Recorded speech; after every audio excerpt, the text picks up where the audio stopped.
Maya nimo matigari ma nyumba iria ikoretwo iri muci kuri family 20 mwena wa Maua kaunti-ini ya Meru.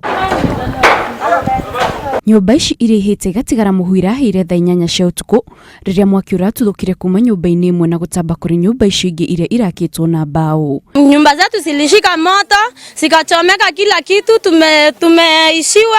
Alafu hata watoto wetu hawana mahali pa kukaa mpaka sasa. Alafu tunaambiwa zimamoto iko Maua. Hiyo zimamoto tunaambiwa iko Maua, hakuna kitu inasaidia.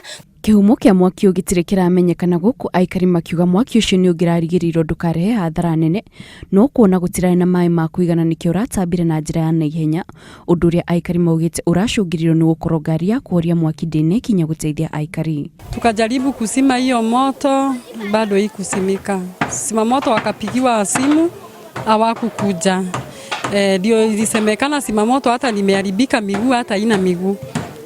So mi yangu ni kuuliza serikali ya county make sure simamoto iko sawa na iko tayari kila wakati. Aikari ari umaroria thirikari ya county ya Meru mateithiririe kuona matigito matarana gya kuria kana handu ha gukoma na oho magitara hathara nene amwe aingi a matino na kanya ga kuhonokia indo ciao. Ningeomba serikali ya county ishughulike kwa hilo jambo ili kuokoa wakazi wa Maua, na sana sana watoto wameathirika maana hakuna chakula, imechomekea kwa nyumba na hata nguo na hata nyumba zimechomeka. Aikari amaugite uti mwaki wa mbere gututhuka tauni-ini iyo na kaingi thina wa mai niguo cungagira mwaki kurehe hathara nene undu uria riu matigite makihoya thirikari ya county icarie kihonia na mituki na makorwo makiongerera ngari na ceceni cia kuhoria mwaki. Handu-ini ha Inooro TV njitao Kate Muthoni.